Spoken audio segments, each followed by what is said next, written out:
partiremos da Revolução Industrial, ocorrida entre os séculos XVIII, XIX e XX.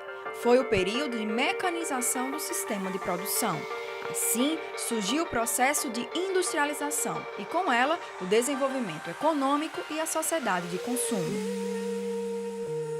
Sociedade esta que hoje estamos inseridos, onde nos obriga a viver na correria do dia a dia, correndo contra o tempo, em busca de suprir nossas necessidades, economizando tempo e dinheiro.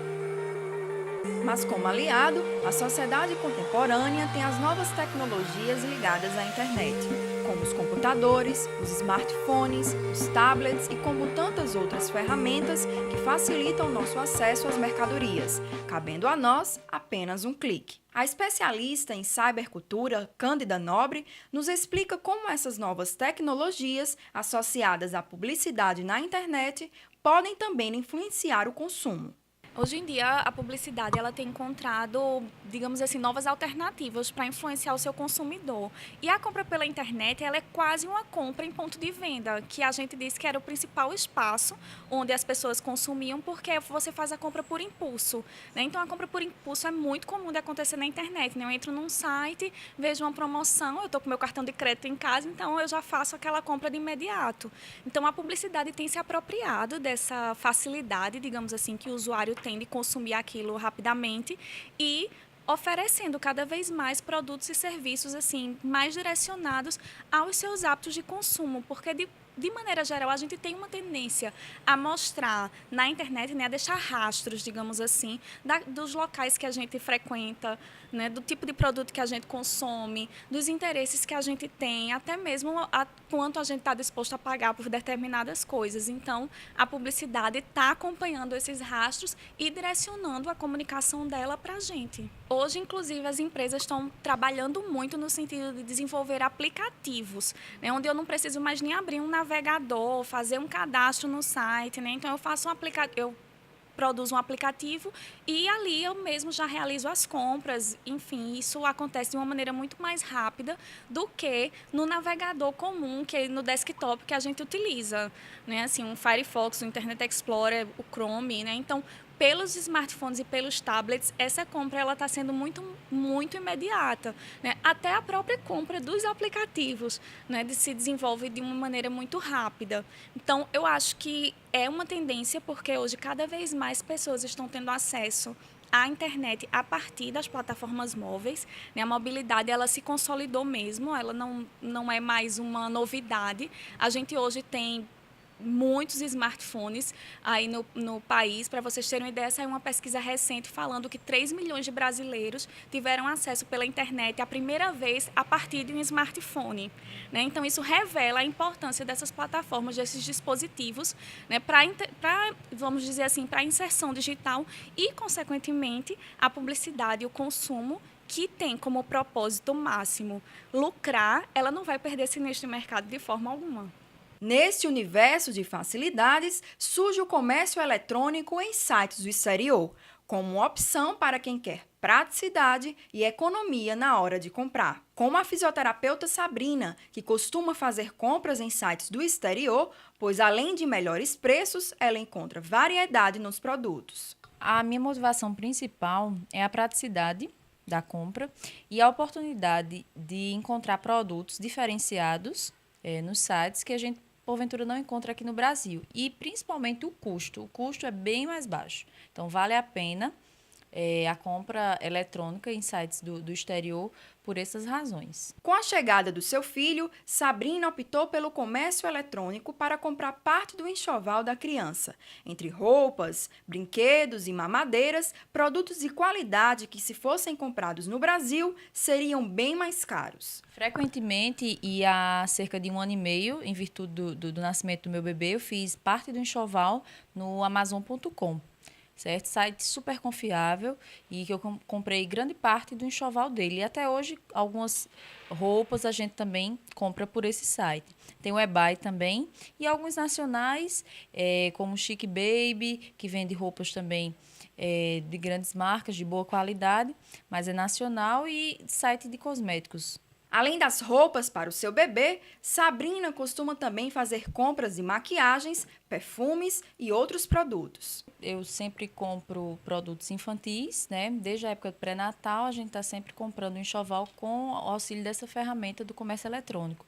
E objetos para meu uso, a exemplo de maquiagem, cosméticos, óculos, perfumes. Quanto à entrega das mercadorias, ela afirma que nunca teve problemas com os sites de compras do exterior e ainda recomenda esta opção de comércio. O prazo de entrega nos sites internacionais, o rastreamento foi condizente com o esperado, entrega no tempo estimado. E nos sites nacionais, alguns oferecem a entrega em tempo hábil, outros não. Devido à logística nacional, Correios, acredito que por esses fatores. Recomendo e continuo fazendo uso desse comércio eletrônico para adquirir produtos. Mas será que Sabrina e os demais consumidores desse tipo de comércio sabem como as mercadorias chegam às suas casas? E como é o processo de tributação? Perfumes, maquiagens, roupas ou dispositivos eletrônicos como este. São muitos os produtos e as opções de compras em sites do exterior. Mas a dúvida é, quais são as etapas pelas quais estes produtos passam a partir da efetivação da compra até o encaminhamento ao consumidor? Esta e outras dúvidas nós esclareceremos agora junto à Receita Federal. Depois que o contribuinte efetuar a compra pela internet, essa mercadoria vem de qualquer parte do mundo para 3 unidades da Receita Federal aqui no Brasil. Ela pode chegar em Curitiba, pode chegar em São Paulo, pode chegar no Rio de Janeiro. Quando essa mercadoria chega, ela é passada no scanner para verificar se é uma mercadoria passível de ser tributada. Se essa mercadoria não for tributada, ela é encaminhada diretamente à casa do contribuinte.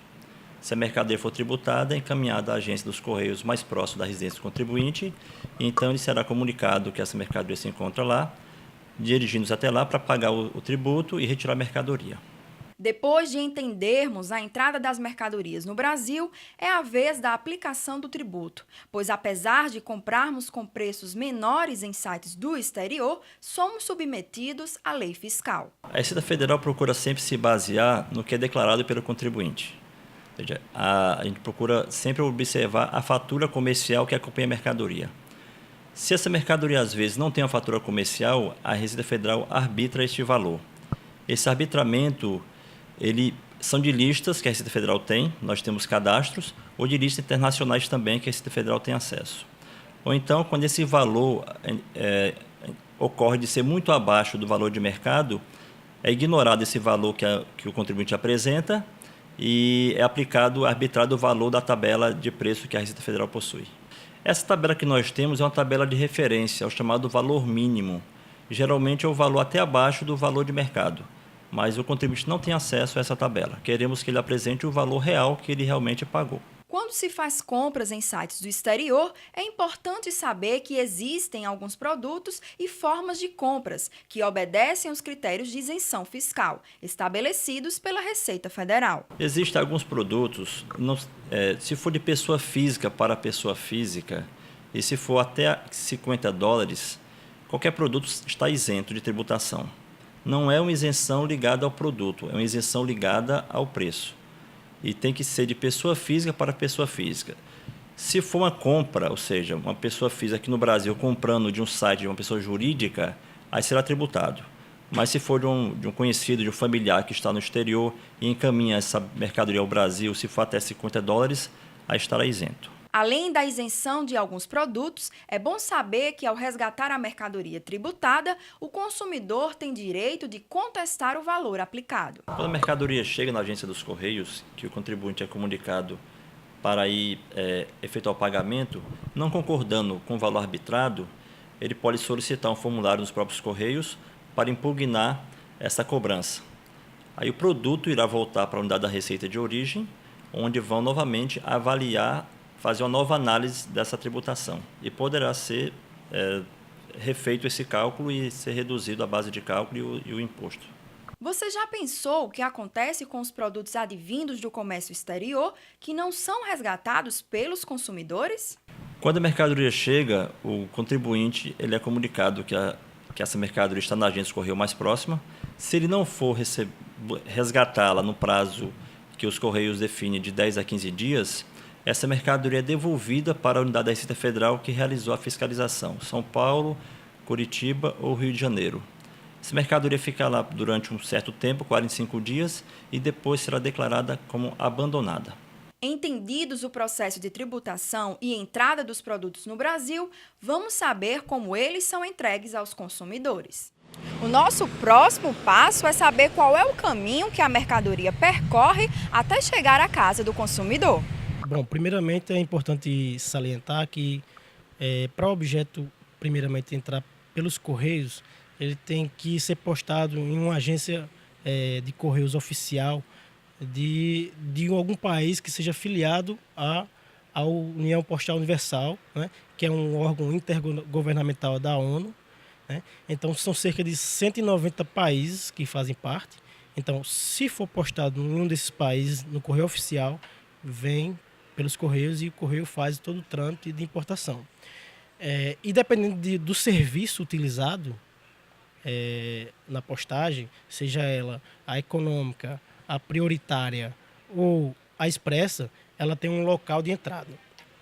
Nós temos 3 centros de tratamento internacional, que é o de Curitiba, que é por onde entra os objetos prioritários. Temos o do Rio de Janeiro, que é por onde entra os objetos econômicos, e os expressos vêm por São Paulo. Então, quando a carga chega nos aeroportos, que é encaminhado para um desses centros, os Correios se encarregam de mostrar a mercadoria, de disponibilizar todos os objetos para a Receita Federal, para que seja tributado ou não. Alguns objetos não são tributados por conta que tem aquela isenção, né?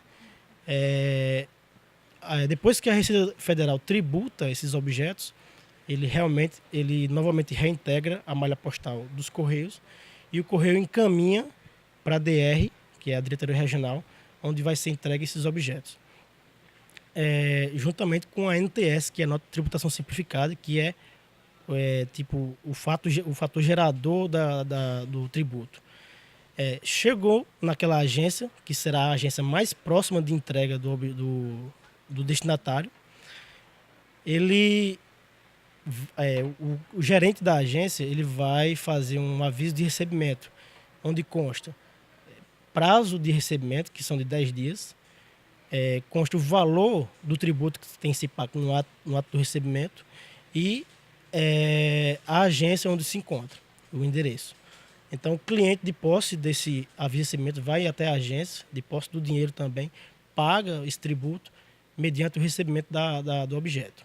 Em caso do extravio, a pessoa o próprio destinatário, quem fez a compra, no caso de comércio eletrônico, tem que entrar em contato diretamente com o vendedor, fazer a reclamação direto com o vendedor, porque foi ele quem fez o contrato com o operador postal, o operador lá do país de destino, mas também o próprio destinatário aqui também pode fazer uma reclamação diretamente na central de atendimento dos Correios, seja ele pelo site, através do link Fale com os Correios, ou pelo 0800 725 0100. Assim como Sabrina, do início dessa reportagem, o empresário Caio também prefere fazer compras em sites do exterior. São diversos motivos que me levaram a fazer compras na internet. Um dos principais motivos foi a falta de produto no mercado. Por exemplo, na época que eu praticava o squash, eu não conseguia encontrar produtos aqui no mercado. Então, optei por fazer compras na internet. E quando eu encontro esse produto, ele já vai estar com um preço bem elevado do que é praticado na internet. Ou seja, a diferença chega a ser mais de 60%. Se eu comprei uma raquete uma vez, custou R$350, com os impostos, tudo bem direitinho, tudo correto.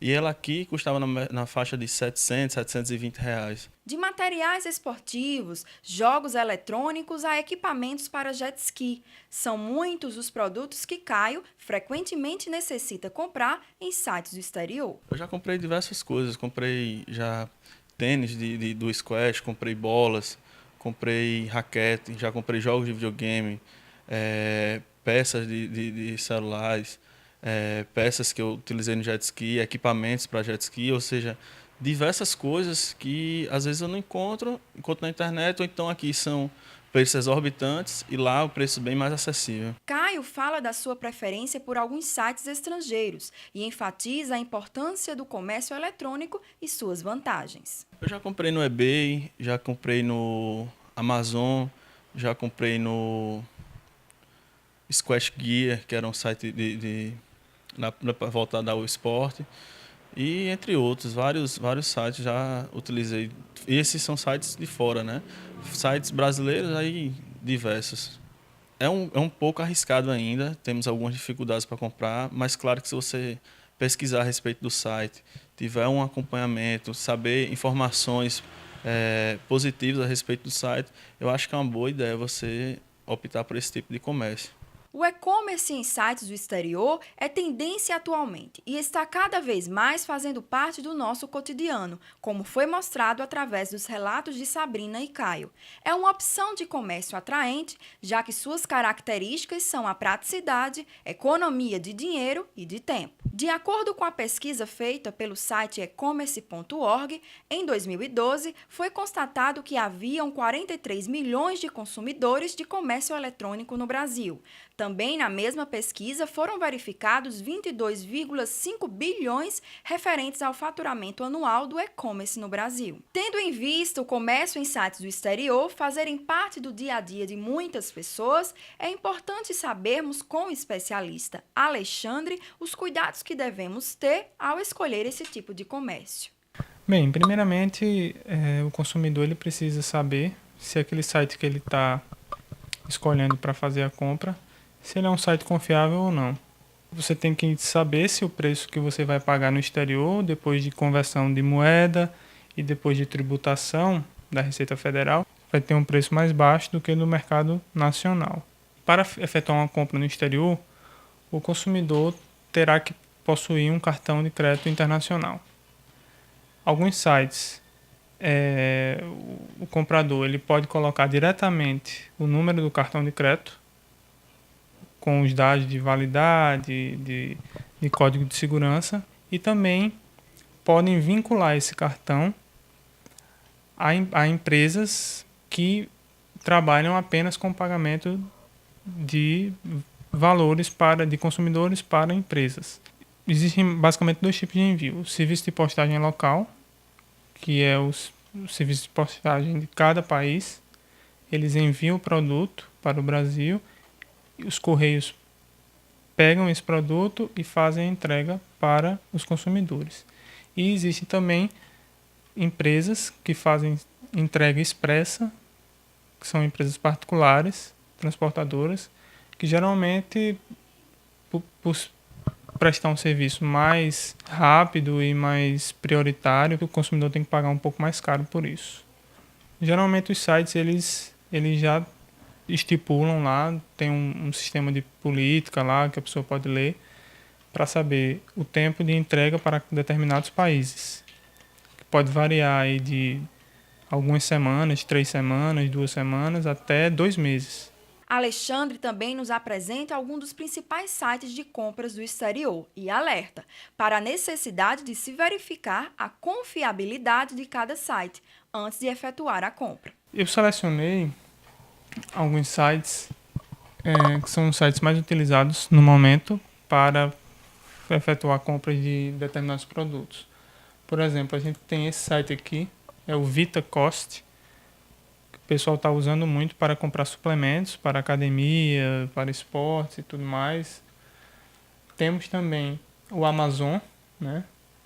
Nesse site você pode comprar desde livros, passando por equipamentos eletrônicos, até joalheria. Tem uma diversidade muito grande aqui no Amazon. É muito utilizado também pelo pessoal do setor acadêmico para comprar livros. Geralmente, quando os livros são lançados, eles vêm logo para o Amazon. O Amazon é muito forte nesse sentido. Tem um outro site aqui que eu selecionei, que é um site que virou uma febre no Brasil, que é o Deal Extreme. Esse site é chinês, tudo por um preço bem abaixo do mercado local. Se você for fazer uma pesquisa, você vai ver. O interessante desse site também é que ele tem um serviço de postagem gratuita. E um dos sites também mais conhecidos é o eBay. O eBay funciona mais ou menos como um Mercado Livre aqui do Brasil. E ele engloba pessoas de todo mundo. É um site confiável, porque nele você tem como verificar a qualificação de cada vendedor especificamente. Para você ter essa certeza se um site é recomendado ou não, primeiramente você tem que fazer uma pesquisa, né? É importante, por exemplo, você viu um produto, você pesquisando, navegando na internet, você achou um produto, verifica o site, joga o nome dele no Google e verifica se existe algum tipo de notificação negativa contra o site, né? No caso do eBay, é importante você saber a qualificação do vendedor. Você pode ver a qualificação dele no canto direito da tela. Mostra aqui o nome do login do vendedor, né? Mostra a quantidade de negociações que ele efetuou e a qualificação dele. No caso, isso aqui, ele efetuou 3.419 negociações e a qualificação dele foi 99%. Então, esse você pode confiar. Apesar do comércio eletrônico em sites internacionais ser uma ótima opção de comércio, existem algumas implicações negativas que devem ser levadas em consideração pelos consumidores. A primeira implicação é na origem do produto, né? É o site não ser um site idôneo, também não ser um vendedor idôneo, no caso do eBay, por exemplo. E ele não chegar nem, você efetuar a compra, ele não chegar nem a enviar seu produto. Também podem ocorrer extravios das mercadorias. É uma coisa mais incomum de acontecer. Outro fator também é o produto chegar danificado. Talvez seja até mais comum do que o extravio, porque às vezes uma caixa mal embalada, pode haver um contato com outra caixa ou no chão mesmo, bater no chão, e o equipamento, dependendo do equipamento que esteja dentro, sofrer dano. É importante que seja um site forte, um site idôneo, um site correto, que na sua política tenha política também de troca de produtos. Um dos fatores também é o atraso da entrega, né? Hoje em dia está um sistema mais automatizado, está sendo postado com mais agilidade lá no local de origem, e o serviço de postagem também está mais ativo do que antigamente. Antigamente era mais falho, demorava muito mais, mas hoje em dia eles tentam cumprir bem esse prazo que eles determinam na hora da compra. O especialista ratifica ainda os pontos positivos que os consumidores podem ter ao optarem pelo comércio eletrônico. Nada melhor do que você, na comodidade da sua casa, fazer uma pesquisa, sem ter influência também do vendedor ali no seu ouvido, querendo lhe influenciar às vezes numa coisa que você não precisa, ou que não é o seu gosto, e às vezes você é influenciado, você acaba pagando por uma coisa que você não deveria comprar ou que você não queria comprar. No caso da internet, não, né? No caso da internet, se você for uma pessoa com um pouco de discernimento, você pesquisa bem antes de comprar, você tem como verificar várias outras alternativas. Hoje em dia está muito mais seguro comprar também. O preço, não há nem o que discutir, realmente no nosso país. O preço do produto ele é muito acima do que se é cobrado lá no exterior, né? Mesmo com a conversão do dólar para o real e com a tributação da Receita Federal em cima do produto, mesmo assim, na grande maioria dos casos, vale mais a pena comprar no exterior do que no Brasil. Depois dos depoimentos dos entrevistados, a repórter aproveitou para confirmar se realmente esse tipo de comércio vale a pena. Pesquisou o preço de um produto em 2 sites, um estrangeiro e o outro brasileiro, e verificou a diferença de preços. Para exemplificar a diferença de valores entre um produto comprado em um site do exterior e um site nacional, vamos utilizar como exemplo a maquiagem da marca Shiseido no site Strawberry Net, onde custa R$ 96,50, o valor já está convertido na moeda. E vamos verificar em um site nacional, o site da Sephora, onde o mesmo produto, com as mesmas características, custa R$ 185. Fazendo o cálculo dos possíveis valores taxados pela Receita Federal, verificamos que o produto ficaria por R$ 154,40 e comprado no Brasil ficaria por R$ 185. Verificamos com a diferença de preços que, mesmo assim, valeria a pena efetuar a compra. Passamos pela Revolução Industrial, entendemos a formação da cultura do consumo, as características dessa sociedade e as facilidades das novas tecnologias. Conhecemos as histórias de Sabrina e Caio, buscamos entender as etapas às quais as mercadorias passam até chegar em nossas casas. Percorremos o universo do comércio eletrônico em sites do exterior e, acima de tudo, elucidamos as principais dúvidas dos consumidores e esclarecemos as implicações desse tipo de comércio.